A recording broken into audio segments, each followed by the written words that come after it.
علی خان صاحب، آج خاصی ایکٹیویٹی رہی اسلام آباد میں، پی ڈی ایم کی جماعتوں کا اجلاس تھا۔ وزیر اعظم عمران خان تقریر کرنے جا رہے ہیں۔ وزیر اعظم عوام کو کیا بتائیں گے کہ چینی کی قیمت ان 3 سالوں میں مہنگی ہوتی رہی، آٹا مہنگا ہوتا رہا، پیٹرول شارٹ ہوتا رہا، ندیم بابر بھاگ گیا، کوئی پتہ نہیں چلا، 3 سالوں میں ڈالر اوپر گیا، شروع میں ڈی ویلیو روپیہ ہوا تو ہمیں ٹی وی کے ذریعے پتہ چلا۔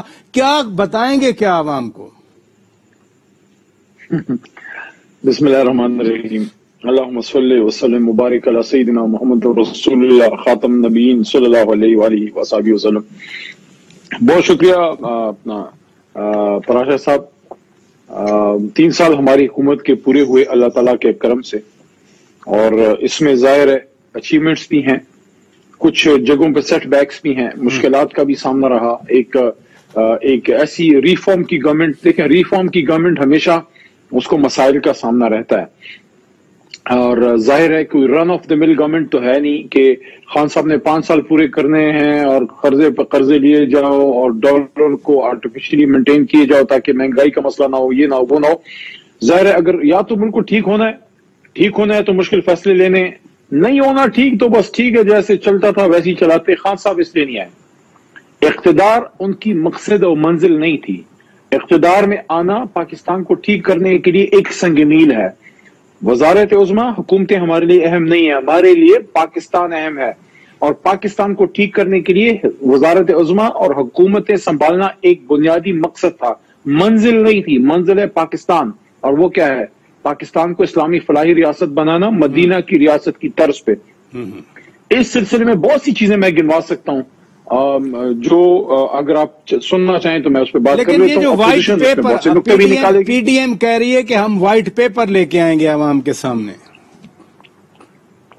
میں اپریشیٹ کرتا ہوں۔ دیکھیں یہ اچھی بات ہے کہ جن لوگوں نے پاکستان کو جو ہے تباہی کے دہانے پہ پہنچایا، پاکستان میں لوٹ کسوٹ اور کرپشن کا بازار گرم کیا، پاکستان کے اداروں کا بھٹا بٹھایا، اور کبھی سپریم کورٹ پہ چڑھائی کی، اور کبھی ہماری اسٹیبلشمنٹ سے لڑائی کی، کبھی ڈان لیکس کی کہانیاں اور کبھی پاناما لیکس، ان کے ہاتھ سے اپنا عمال نامہ بڑا مزہ کرے گا۔ اس کو کہتے ہیں الٹا چور کوتوال کو ڈانٹے۔ کسی کو چور نہیں کہہ رہا، میں صرف ضرب المثل پیش کر رہا ہوں۔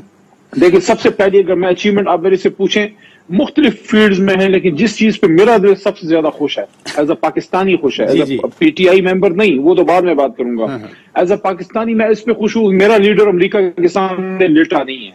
میرا لیڈر جو ہے وہ ایک فون کال پہ ڈھیر نہیں ہوا، وہ جا کے جو ہے اس طرح سے پرچیاں اٹھا کے بیٹھ کے نہیں، اس نے انٹرویو دیا وائٹ ہاؤس میں، ٹانگ پہ ٹانگ رکھے، ایک آزاد ملک کے، ایک آزاد، ایک خود مختار لیڈر کی طرح، ایک سمجھدار۔ اچھا، سب سے بڑی خوشی کی بات آپ نے سنا دی، بات کی ہے، سب سے بڑی خوشی کی بات سنیں پراچا، نہیں سنائی نا ابھی سنیں نا، ذرا صبر پیدا کریں۔